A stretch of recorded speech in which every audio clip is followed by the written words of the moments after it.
Welcome to mathematics CG में मैं पवन sir आप सभी का एक बार फिर से स्वागत करता हूं। जैसा कि आप जानते हैं कि हम लोग बहुत ही इंपॉर्टेंट टॉपिक्स पढ़ रहे हैं जिसका नाम है परसेंटेज। और परसेंटेज के अभी तक मैंने आपको 5 वीडियो बना के आप प्लेलिस्ट में डाल दिया है। आपको अगर उस वीडियो को नहीं देखे हैं तो आप उस वीडियो को क्या कर सकते हैं, देख सकते हैं, जिससे आपका बेसिक कॉन्सेप्ट क्या होता जाएगा, क्लियर होते जाएगा और परसेंटेज से जो रिलेटेड आपको प्रॉब्लम्स है वो प्रॉब्लम्स आपके क्या होते जाएंगे, सॉल्व होते जाएंगे। आज भी हम लोग क्या करेंगे, परसेंटेज के टॉपिक्स को ये आगे बढ़ाएंगे क्योंकि इसमें और भी कुछ टाइप्स से बाकी हैं और उस टाइप्स को हम लोग क्या करेंगे, खत्म करने की कोशिश करेंगे। क्योंकि अभी 2-3 टाइप्स बचे हुए हैं तो और उसको हम लोग अभी 2-3 टाइप्स में 2-3 लेक्चर्स में क्या करेंगे, उसको खत्म करने का पूरा प्रयास करेंगे। तो अगर अभी तक आपने मेरे चैनल से नए जुड़े हुए हैं और अभी तक चैनल को सब्सक्राइब नहीं किया है तो सब्सक्राइब कर लीजिए और बेल आइकन में ऑल की बटन जरूर प्रेस कर लीजिए। ओके, चलिए स्टार्ट करते हैं परसेंटेज के ही और कुछ सवालों को और कुछ टाइप्स को हम लोग क्या करते हैं, सीखते हैं। तो जैसे आपको कभी कभी देखा होगा कि प्रतिशत मूल्य में वृद्धि हो जाती है या प्रतिशत मूल्य में क्या हो जाती है, कमी हो जाती है, तो हमें उसका वास्तविक दाम और नया दाम पूछा जाता है। यानी कि चाहे वृद्धि हो रही हो चाहे कमी हो रही हो तो हमें पता करना रहता है कि इसका आपका मूल्य क्या है, यानी कि अभी वास्तविक मूल्य नया मूल्य क्या है, बढ़ा हुआ मूल्य या घटा हुआ मूल्य क्या है, या आपको बोला जाता है कि प्रारंभिक मूल्य क्या था। तो इस प्रकार के सवालों को भी क्या करना है, हमें सीखना है। तो आज हम लोग जो सीखने जा रहे हैं उसमें आपको या तो प्रतिशत मूल्य में क्या होगी, प्रतिशत वृद्धि हुई होगी या प्रतिशत कमी हुई होगी, तो जिसकी वजह से जो उसका नया मूल्य है वो ज्ञात करने के लिए पूछा जा सकता है, या उसका प्रारंभिक मूल्य क्या था वो ज्ञात करने के लिए आपको क्या किया जा सकता है, पूछा जा सकता है। चलिए पहला सवाल लेते हैं। पहला सवाल में आपको बोला है कि सेब के मूल्य में 25% कमी होने पर ग्राहक को 240 रुपए में 2 किलो अधिक सेब मिल रहे हैं, तो सेब का घटा हुआ मूल्य प्रति किलोग्राम कितना है, ये हमें क्या करना है, ज्ञात करना है। तो देखिए बोल रहा है कि भाव में क्या हुआ, 25% की कमी हो गई, जिसकी वजह से जो 240 रुपए में पहले सेब मिलता था अब उसमें क्या हो रहा है, 2 किलोग्राम की वृद्धि हो जा रही है, यानी 2 किलोग्राम सेब अधिक मिल रहा है। तो हमें घटा हुआ मूल्य क्या करना है, ज्ञात करना है। तो देखिए पहले मैं आपको सिखाऊंगा कि इस सवाल का मतलब क्या है और इसे अगर हम विस्तार पूर्वक हल करना चाहें तो कैसे हल कर सकते हैं, यानी कि उस कॉन्सेप्ट को समझेंगे कि वो क्या बोल रहा है और इसके आधार पर उसका मूल्य कैसे ज्ञात करेंगे। फिर हम लोग क्या करेंगे, उसको शॉर्ट ट्रिक्स सीखेंगे और शॉर्ट ट्रिक्स सीखने के बाद हम लोग हर सवाल को क्या करेंगे, शॉर्ट ट्रिक से उड़ाने की कोशिश करेंगे। यानी कि पहले हमारा क्या होना चाहिए, बेसिक कॉन्सेप्ट प्रश्न का क्या होना चाहिए, एकदम क्लियर होना चाहिए। इसके बाद बाकी की बात हम लोग करेंगे शॉर्ट ट्रिक से। तो यहाँ बात कर रहा है कि सेब का मूल्य में 25% की कमी आ रही है, हमें पहले उसका प्रारंभिक मूल्य नहीं मालूम है। मान लीजिए माना सेब का प्रारंभिक मूल्य x रुपए है। अगर x रुपए 1 केजी का है, x रुपए प्रति केजी है, तो 240 रुपए में कितना सेब मिलेगा,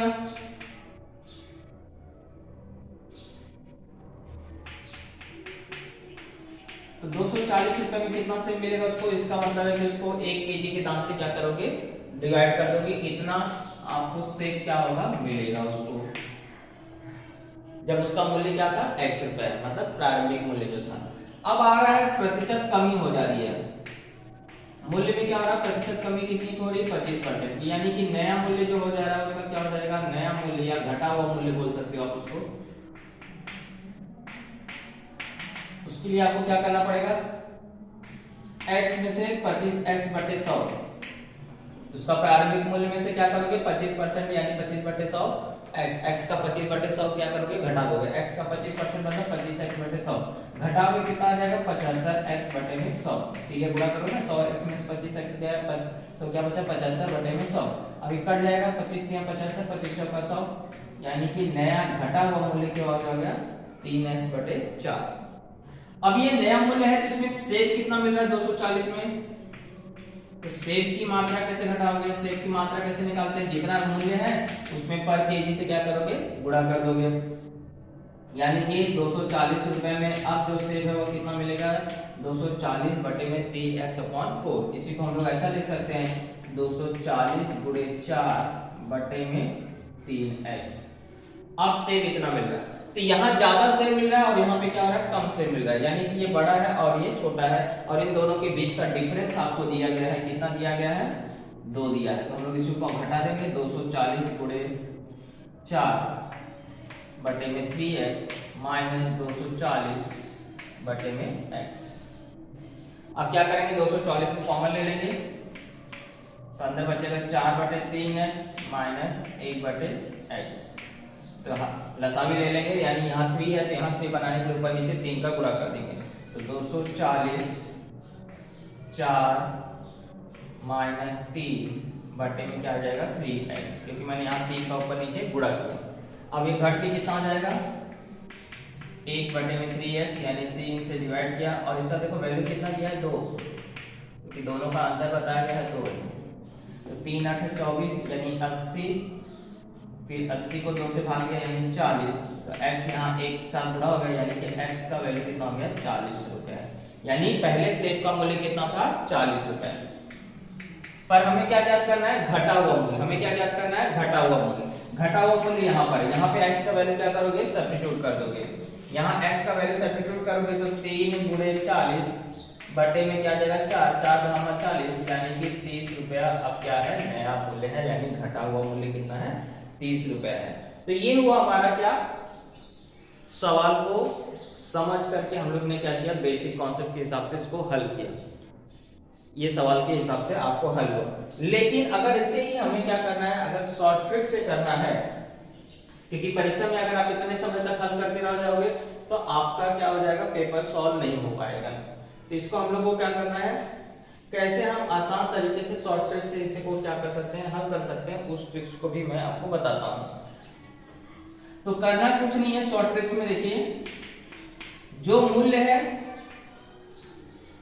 240 रुपए मूल्य है, 240 में पहले भी खरीद रहा था, 240 में अब भी खरीद रहा है। कितने परसेंट की कमी हो रही है या कितने परसेंट की वृद्धि हो रही है, उस परसेंटेज को यहां लिख लीजिए। बटे में जितना किलो ज्यादा मिल रहा है और बटे में 100, क्योंकि 25% यानी 25 बटे 100 हो गया, और कितना ज्यादा मिल रहा था, या आप ऐसा भी इसको लिख सकते हैं, परसेंट कितना कमी हो रही है 25% मतलब 25 बटे 100 गुणे मूल्य कितना है 240, और ज्यादा कितना मिल रहा है 2। इसको अपने लिख लिया। अब इसी को आप क्या करेंगे, हल करेंगे। तो ये हो गया, शून्य से शून्य काट लिया, 5 बचे 25, 5 दूनी 10, फिर 2 से 12 बार, फिर 2 से 6 बार, तो 6 गुणे 5। ये जो आता है मूल्य, ये क्या होता है, घटा हुआ मूल्य आता है। ये क्या आता है, घटा हुआ मूल्य आता है। अब ये घटा हुआ मूल्य आ गया, तो अगर मान लीजिए आपको प्रारंभिक मूल्य ज्ञात करना है तो क्या करोगे, इसका हमें क्या करना है, क्लियरिफिकेशन करना है। तो देखिए आपको, देखिए 25% मतलब होता है 25 बटे 100, 25 से कम 25, 25 चौका 100, 1 बटे 4 हुआ। अब मूल्य घट रहा है, यानी कि ये आपको इसमें से एक क्या करोगे, घटा दोगे। तो 4 में से 1 गया, यानी 3 बटे 4। तो घटा हुआ मूल्य क्या है 3 बटे 4। जब आप यहाँ पे हल करने जाएंगे प्रारंभिक मूल्य को ज्ञात करते समय, तो ये जो आपको घटा हुआ मूल्य आया है इस भिन्न को क्या करेंगे, ऊपर नीचे कर देंगे। तो 3 एकम 3, 3 दहमा 30, 10 गुणे 4, यानी कि आपको 40 रुपए इसका क्या हो जाएगा, कीमत मिलेगी। ओके,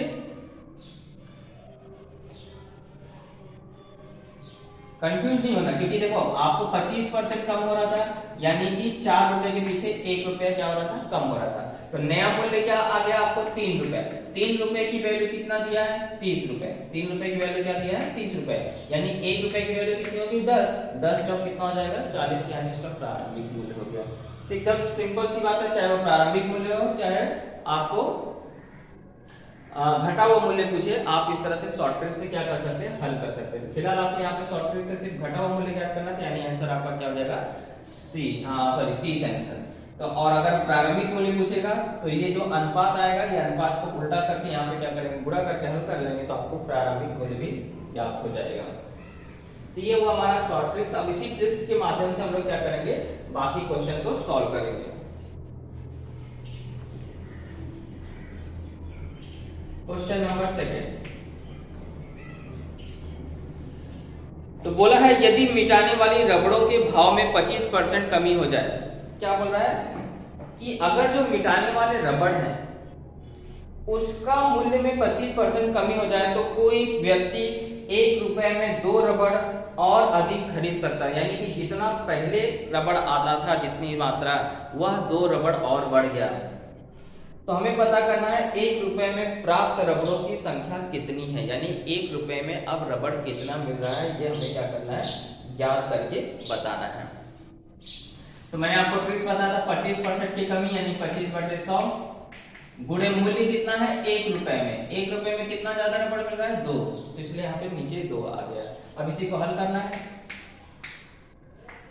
तो 25 चौका 100 1/8 बराबर 1, यानी 1 बराबर क्या हो गया 8। 1 रुपए में अब कितना रबड़ मिल रहा है 8 रबड़ मिल रहा है। तो ये हमारा क्या हो जाएगा, आंसर हो जाएगा। ओके, अब आप बोलोगे सर कैसे आया, अरे राजा ये क्या आया 1/8, ये 1 रबड़ का मूल्य आया। क्या आया 1 रबड़ का मूल्य। 1 रबड़ का मूल्य कितना है, 1 रबड़ का मूल्य है 1/8। 1/8 यानी कि 1 रुपए में अब कितना रबड़ आ रहा है 8 रुपए 8। अगर 1 रबड़ का मूल्य 1/8 है, 1/8 का मूल्य कितना है, 1 रबड़ का मूल्य क्या है 1/8 है, यानी कि ये 8 को उधर ले जाएंगे तो 1 रुपए में कितना रबड़ आ जाएगा 8 रबड़ आ जाएगा।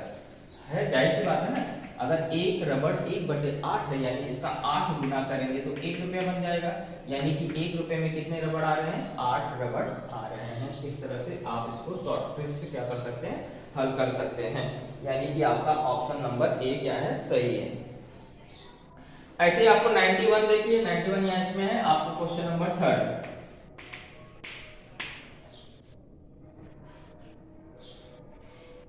एक वस्तु के मूल्य में 33 सही 1/3% की कमी दी जा रही है। वो 1 रुपए में 4 वस्तु अधिक खरीदी जा सकती है, तो घटने से पहले वस्तु का मूल्य कितना था ये हमें क्या करना है, ज्ञात करना है। यानी घटने से पहले वस्तु कितना आती थी, क्योंकि अभी घट गया तो 1 रुपए में 4 वस्तु आ रही है,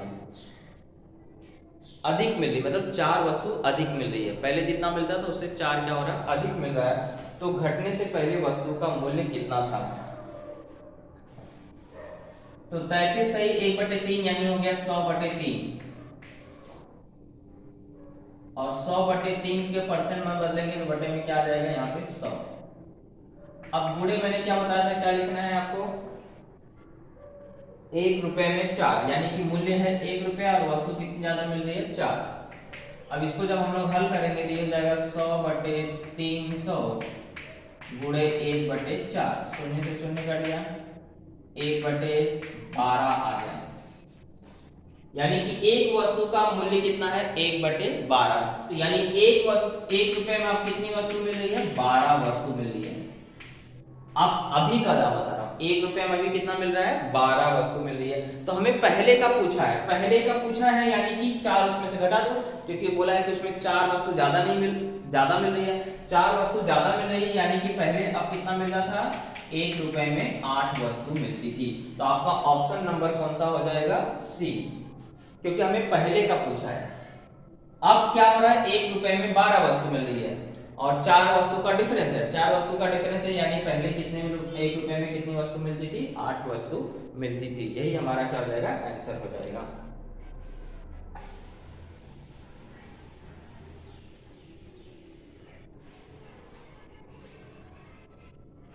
तो ये हुआ वस्तु के मूल्य में कमी या आपको वृद्धि हो, तो उसकी वजह से वस्तु जो आपको कम ज्यादा मात्रा में मिल रही थी उसका प्रारंभिक मूल्य या वास्तविक मूल्य या नया मूल्य पूछा जाए, आप क्या कर सकते हैं शॉर्ट ट्रिक से ज्ञात कर सकते हैं।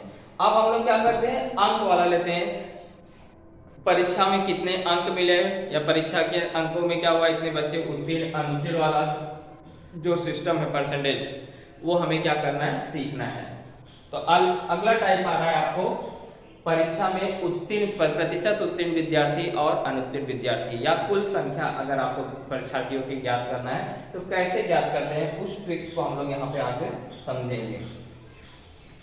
तो एक क्वेश्चन लेते हैं,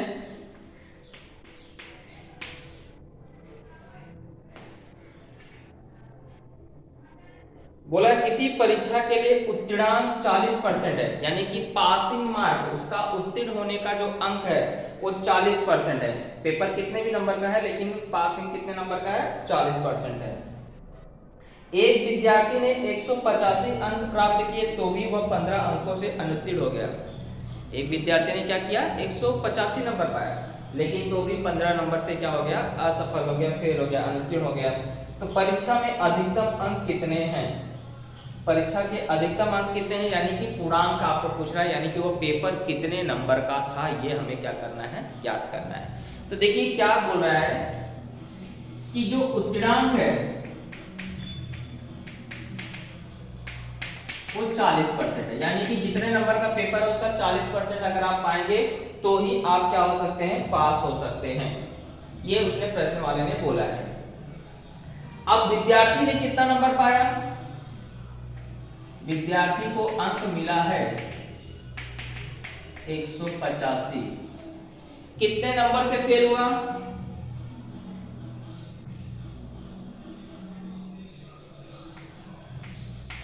उसको कितना अंक का मिला है, 15, यानी पासिंग मार्क क्या हो गया, उत्तीर्णांक कितना हो गया आपको 185 पाया था, तो बोल रहा है कि 15 और मिल जाता तो पास हो जाता था, यानी कितना आपको टोटल मिल जाता, उसको 200 अगर मिल जाता तो क्या हो जाता था, पास हो जाता था। तो पासिंग परसेंटेज में देखा जाए तो 40% पास है, और अंक में देखा जाए तो कितना परसेंट पास है, 200 नंबर, मतलब अंक में अगर 200 पाएगा तो पास है, और परसेंटेज के रूप में बोला जाए तो 40% अगर पाएगा तो पास है। तो हमें पूछा है कि वो पेपर कितने नंबर का था टोटल, तो आप यहाँ से कैलकुलेट कर सकते हैं कि अगर 40% की वैल्यू 200 है तो 100% की वैल्यू कितनी होगी, यानी 200 में क्या करोगे, 100 से गुणा करके 40 से भाग दे दोगे,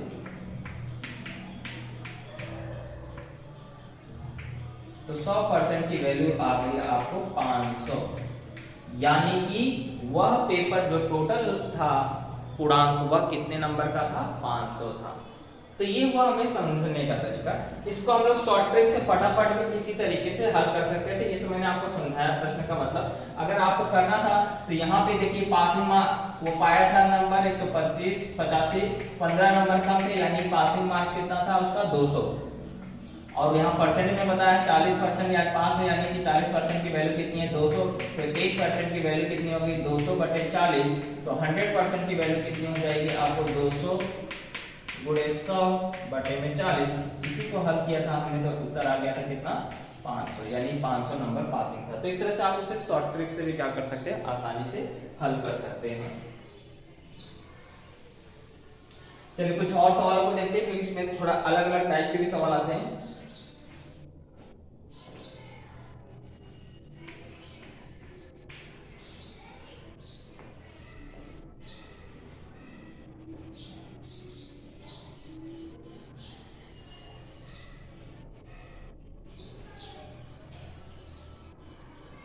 एक परीक्षा में उत्तीर्ण होने के लिए 35 अंक लेने होते हैं, पास होने के लिए 35 अंक चाहिए। एक अभ्यर्थी को 40 अंक मिले और वह 30 अंकों से अनुत्तीर्ण रह गया, तो परीक्षा के अधिकतम अंक कितने थे। सवाल बिल्कुल उसके जैसा ही है। अब हम लोग इसको क्या करेंगे, शॉर्ट ट्रिक से करेंगे। देखिए इसको मिला कितना था, 40, और कितने अंकों से वह अनुत्तीर्ण हो गया, यानी पासिंग मार्क उत्तीर्ण अंक जो है वह आपका क्या है, 40 + 30 कर दीजिए। 40 + 30 कितना होता है, 70 नंबर टोटल पासिंग है, और वो आपको बताया है परसेंटेज में 35% की वैल्यू कितनी है, 70, क्योंकि बोला 35% पाएगा तो पास हो जाएगा, और अंक में बता रहा है 70 नंबर क्या है, पासिंग, यानी 35% की वैल्यू हो गई 70, यानी कि 1% की वैल्यू हो गई 2, 35 दूनी 70, 1% की वैल्यू 2 है, तो 100% की वैल्यू यानी कि 2 × 100, यानी कि 200 नंबर का पूरा पेपर था, यानी वो पूर्णांक कितने नंबर का था, 200 नंबर का था। तो इस तरह से आप इसे आसानी से फटाफट क्या कर सकते हैं, करके अपना समय बचा सकते हैं। चलिए और कुछ प्रश्न लेते हैं।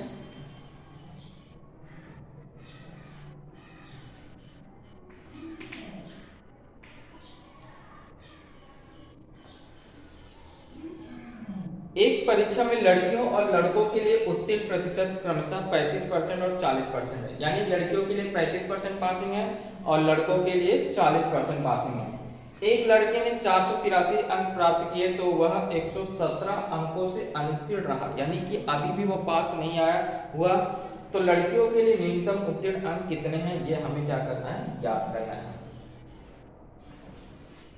तो देखिए लड़कियों के लिए, गर्ल्स के लिए पासिंग परसेंट कितना है 35% और बॉयज के लिए आपको पासिंग परसेंट कितना दिया है 40%। अब आपको देखो पासिंग मार्क यहाँ कैसे निकालेंगे, बोला है कि 483 पाया है तो भी 117 अंक से आपको फेल हो गया। तो बॉयज के लिए बोल रहा है कि पासिंग मार्क कितना है 483 प्लस 117 यानी कि टोटल हो गया ये आपको 600 नंबर का आपको 600 में मतलब 40% यानी 40% की वैल्यू यहाँ पे है 600। तो 40% बराबर है 600 तो 1% बराबर है आपको 600 बटे में 40। तो हमें कितने परसेंट की वैल्यू निकालना है 35%, क्योंकि लड़कियों का पूछा है, लड़कों का नहीं पूछा है। हमें क्या पूछा है लड़कियों का, तो लड़कियों का निकालने का मतलब है 35%। 35% मतलब आप यहाँ 600 गुणे 35 कर दोगे बटे में 40, शून्य से शून्य कट गया, 4 एकम 4 और इसको भाग दिया तो 15 गुणे 35 कर दिए 15 पचे 75 80 लगा 7 15 3 45 7 52 यानी 525 नंबर का आपको पासिंग उसको चाहिए। तो इसमें कोई भी ऑप्शन 525 का नहीं है, इसलिए आंसर आपका क्या हो जाएगा कोई भी नहीं।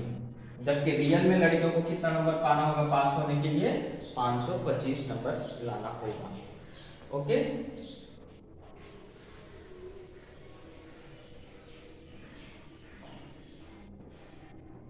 चलिए अगला प्रश्न करते हैं।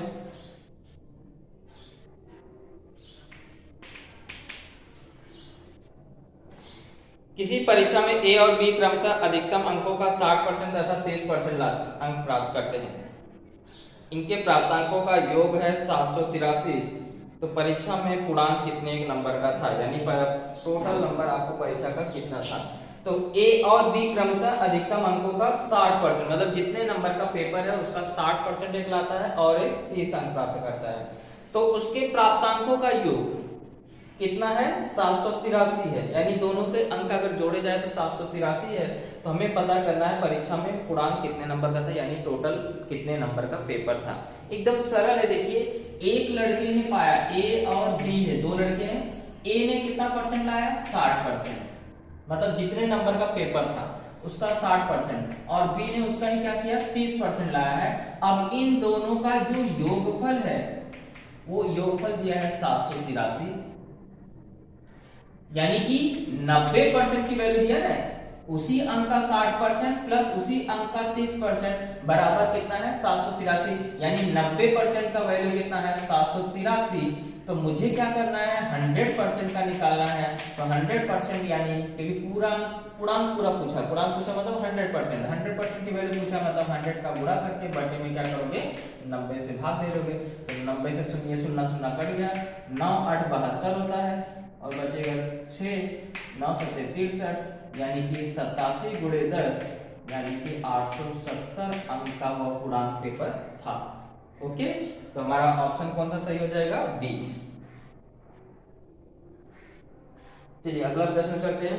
चलिए अगला प्रश्न देखते हैं। एक परीक्षा में 5% अभ्यर्थी अयोग्य घोषित हुए, यानी कि परीक्षा में उन्हें अयोग्य घोषित कर दिया गया।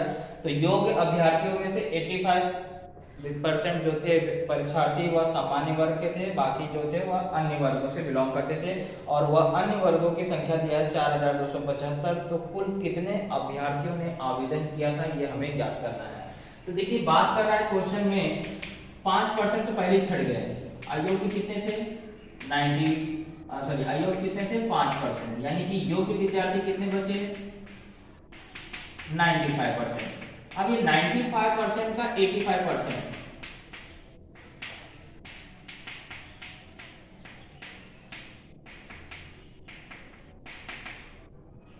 का 85% क्या हुए परीक्षार्थी, ये आपको सामान्य वर्ग के थे। किस वर्ग के थे सामान्य वर्ग के थे।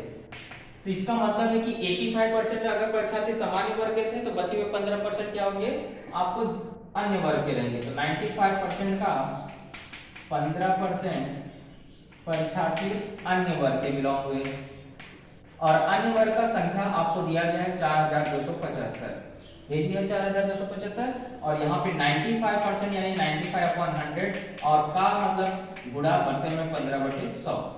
अब यहीं से हमें क्या करना है 1% की एक की वैल्यू हमें निकालनी है। तो हम लोग इसको हल करेंगे। तो शून्य से शून्य, यहाँ कोई शून्य है ही नहीं। चलिए हल करते क्या होगा, यहाँ पे पहले 15 से काट देते हैं।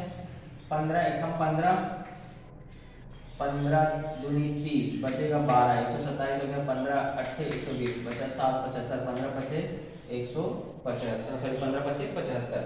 अब ये 95 और ये दोनों किस पार्ट से कटेंगे, 19, 19 पंचे 95, तो 19 इसको काटा, 19 से कम 19, बचेगा कितना आपको 9, 19 पंचे 95, 15 हो गया, फिर 5 एकम 5, 5 नहीं 15, यानी कि 1 का वैल्यू हो गया आपको 3 गुणे 1 के आगे 4 जीरो, यानी कि आपको हो गया 30,000, यानी टोटल अभ्यर्थी कितने थे, 30,000 थे। ओके, यही हमारा क्या हो जाएगा, आंसर हो जाएगा। तो इसको x के रूप में फॉर्म में कर सकते हो, लेकिन हम शॉर्टकट से अगर करें तो ये 30,000 आपको टोटल अभ्यर्थी यहाँ से आ जाएंगे। ओके, क्योंकि एक की वैल्यू मतलब 100%, ये 100%, क्योंकि आपको बताया गया है एक बराबर किसके होता है, 100% के बराबर होता है। 100% की वैल्यू कितनी है, 30,000, यानी कुल आवेदन के कितने आपको 30,000 लोग। चलिए अगला प्रश्न लेते हैं। एक परीक्षार्थी 30% अंक प्राप्त करके 5 अंकों से अनुत्तीर्ण हो जाता है। एक अन्य विद्यार्थी 40% अंक प्राप्त करके आवश्यक न्यूनतम अंकों में से 10 अंक अधिक प्राप्त करता है, तो उत्तीर्ण होने के लिए न्यूनतम अंक हमें क्या करने हैं, ज्ञात करने हैं।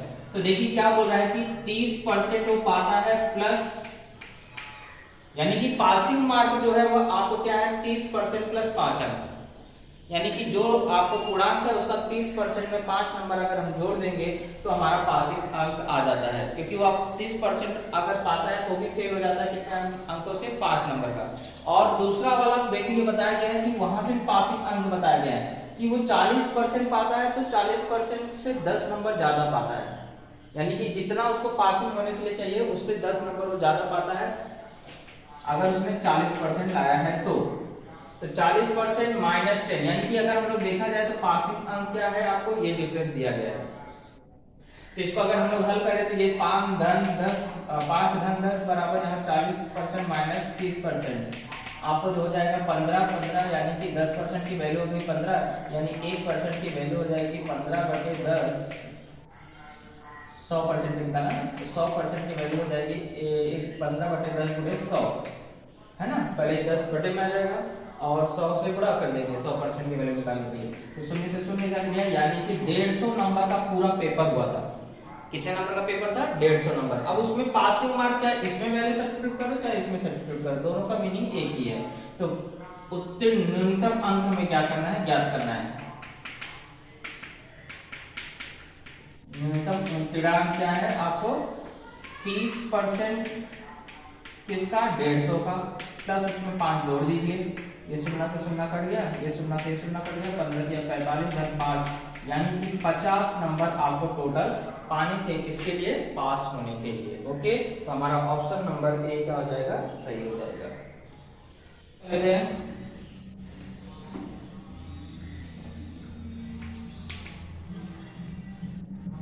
बोला एक परीक्षा में 60 विद्यार्थी अंग्रेजी में और 70% विद्यार्थी गणित में उत्तीर्ण हुए। इंग्लिश में आपको बताया गया है 60% उत्तीर्ण, और मैथ्स में आपको बताया गया है 70% उत्तीर्ण।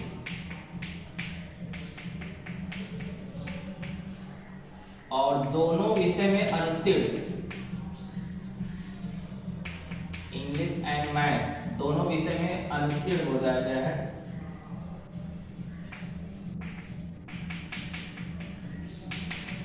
दोनों ही विषय में फेल कितने हैं, 20 विद्यार्थी, 20%। इसका मतलब है इंग्लिश या मैथ्स या दोनों में उत्तीर्ण विद्यार्थी कितने हो गए, बराबर 100 माइनस 20, यानी कि टोटल हो गया 80%। हो सकता है इंग्लिश में पास हो, दोनों विषय में नहीं फेल है, किसी एक में पास है या दोनों में पास है, तो ऐसे कितने परसेंट विद्यार्थी हो गए, 80%। अब देखिए 9th में आपने फॉर्मूला पढ़ा था, number of A union B बराबर 9 में क्या मतलब आपको ये समुच्चय में पार्ट पढ़ाया गया था, number of A plus number of B minus number of A intersection B, यानी कि दोनों विषय में पास विद्यार्थियों की अगर हमें संख्या निकालना है दोनों विषय में, तो यहाँ पे 80 आ जाएगा, यहाँ पे 70 आ जाएगा, और क्योंकि इसको ए मान ले और इसको बी मान ले, ए नहीं तो आपको ई और एम वाला ले लीजिए, यहाँ ई और एम है, ये हो गया आपको number of A E union M, तो number of E union M बराबर number of E plus number of M minus number of A E intersection M. ये आपको फॉर्मूला याद करने की जरूरत नहीं है, आपको इन दोनों को जोड़ करके उसमें 80 में से क्या करना है घटा देना। ये आपको यहाँ 80 है बराबर यहाँ पे आपको 60 प्लस 70, ये आपको नंबर क्या करना है याद करना है कि दोनों विषय में पास कितने विद्यार्थी, दोनों विषय में उत्तीर्ण, क्योंकि उसी की संख्या हमें दिया गया है। तो ये चीज को यहाँ लाएंगे और उस चीज को यहाँ लाएंगे, तो number of A intersection E intersection M, यानी कि दोनों विषय में पास विद्यार्थियों की संख्या बराबर हो जाएगा 130 माइनस 80, यानी 50% विद्यार्थी क्या है दोनों में पास है। तो 50% की वैल्यू आपको दिया गया है कितना, 2500 दिया है, तो यानी कि 100% की वैल्यू आपको क्या ज्ञात करना है, सिर्फ कुल परीक्षार्थियों की संख्या, यानी कि 100% की वैल्यू बराबर इसका 2 गुना यानी कितना हो जाएगा 5000 विद्यार्थी, यानी वहां पे टोटल कितने विद्यार्थी थे 5000 थे। तो सिंपल सी बात है, ई का दिया था, एम का दिया था और दोनों विषय में अनुत्तीर्ण का दिया था, तो हमने क्या निकाला, या तो इंग्लिश में पास या तो मैथ्स में पास या दोनों विषय में पास, ऐसे कितने विद्यार्थी होंगे 80% होंगे। तो इस फॉर्मूले के माध्यम से हमने क्या ज्ञात कर लिया, दोनों विषय में पास विद्यार्थियों की संख्या। तो प्रतिशत कितना है 50%, 50% की वैल्यू है 2500, तो 100% की वैल्यू इसका 2 गुना यानी कि 5000 होगा। ओके।